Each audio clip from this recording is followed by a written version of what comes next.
Howdy guys, what's up? My name's Sarah, and today I will be showing you how I colored Talon in this recent picture that I've done. I showed you guys the sketch, and I showed you guys the process for the sketching, which I don't usually do because it's so hit or miss, but luckily I was recording for this one, and originally I didn't want to do the coloring because I was like, alright, I did so well on the line art, or the sketch, that I don't want to do line art, I don't want to ruin it, so I manned up and I got it out for you guys because I love you all. And someone actually requested that I try doing things without lines, and so I tried doing things without lines. You'll see how successful it is. I was a little bit scared at first, but it started out normal, so that's what I'm doing right now. I'm doing the flat colors, which are separated by layer, and if you guys haven't been watching my recent videos, I do that because I like to be able to edit the colors. I like to be able to change, the tones and stuff before I start shading, because you'll actually see I do make a huge mistake and have to color in the, or change the colors on the face and change the shading on the face later. So I'll try to start explaining that before it happens, but I can't guarantee anything. So you see me put in the cell shading, block out the cell shading based on the sketch, and note that I'm not changing the sketch. The sketch is on a separate layer. So, excuse me. So you see me shading in his face, and I've already put details on the face, so I haven't transferred them from the sketch. I kind of just traced them and then a little bit better defined them, because you can't really, the face needs that dark color. It does need the line art, in my opinion. So with the way I draw it. And I'm not happy with how I shaded it, so you'll see me use a gradient map. And I can do a separate tutorial on that later. But essentially what I did was I redefined what the darkest darks were and the lightest lights, and made a gradient map from that. So if that's something you guys are interested in seeing, let me know, because it is an important skill, but it doesn't get a ton of use. You see me try to do it again because I'm not satisfied, but then I realize, it'd be faster just to do it this way, because it does not save your gradients that you make. You have to save those yourself, so that's something I learned the hard way. But yeah, it's a good feature to have, and I feel like it's severely underutilized. Just because it's not there, it's not in plain view. So I'll definitely think about doing a tutorial on that. Here's where I open Skype for 2 seconds. And again, I have 2 monitors, so you're seeing only 1 monitor, so that's why some stuff flashes up on it, but not everything, if you guys were curious. So I'm starting to block in the colors and really starting to shade them out. And I'm still using that round brush, and I just changed it to a scatter brush, so the harder I press, the more it scatters.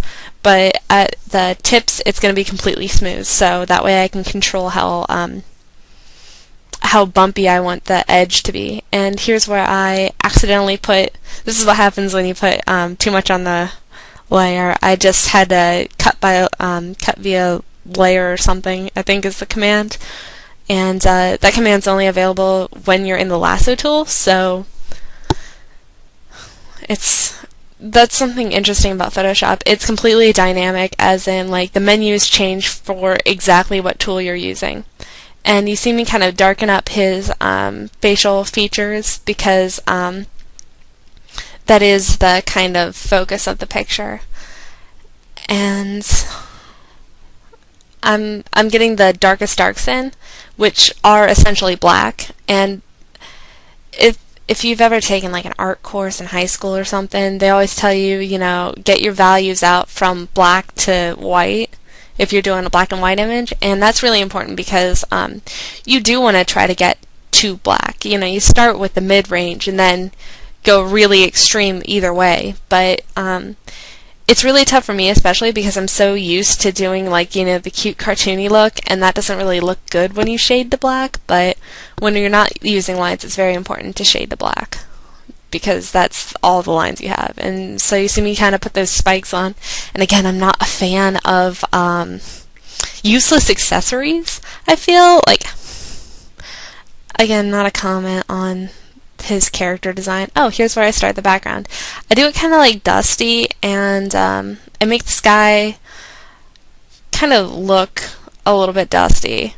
You see me try to put in some buildings, clear it out, try to redraw the guy, take out the buildings, put the buildings back in.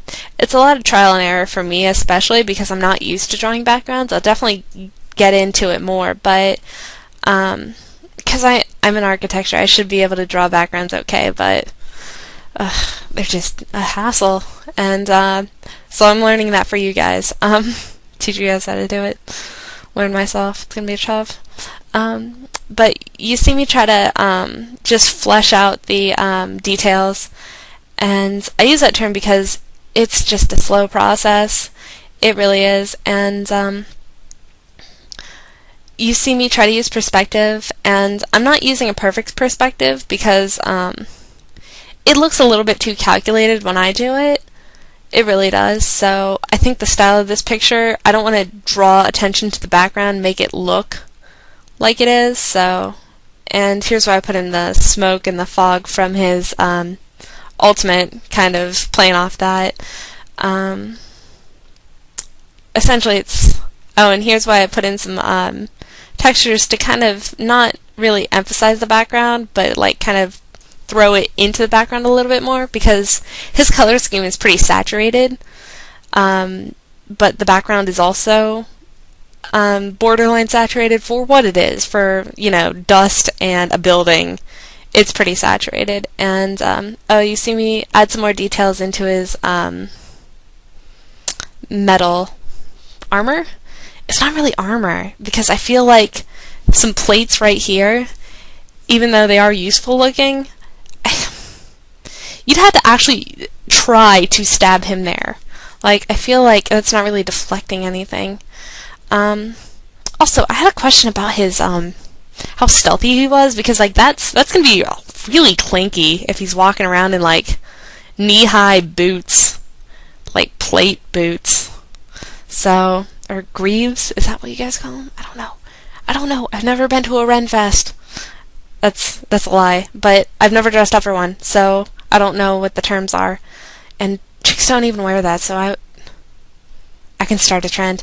No, I don't have time. Anyway, I know, mine's going a mile per minute, so hopefully you guys don't mind that.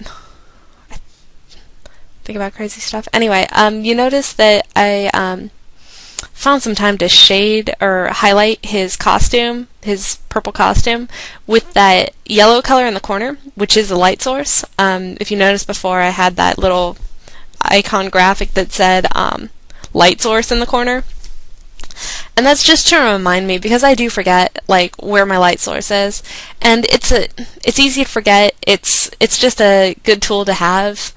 Never forget your light source, please, because unless you want to go into putting multiple ones in, it's very important for that to be cohesive. Here you just see me put the final touches on, kind of thin down that arm. And you see me try to like, I use gradients a lot. It's important for me to really utilize layers. And you see me use Gaussian blurs, and that's the only filter I used on this picture. So if you guys want to see a tutorial on filters, let me know. But for the most part, you don't need anything other than the Gaussian blur. And hope you enjoyed this, and subscribe and like. Thanks!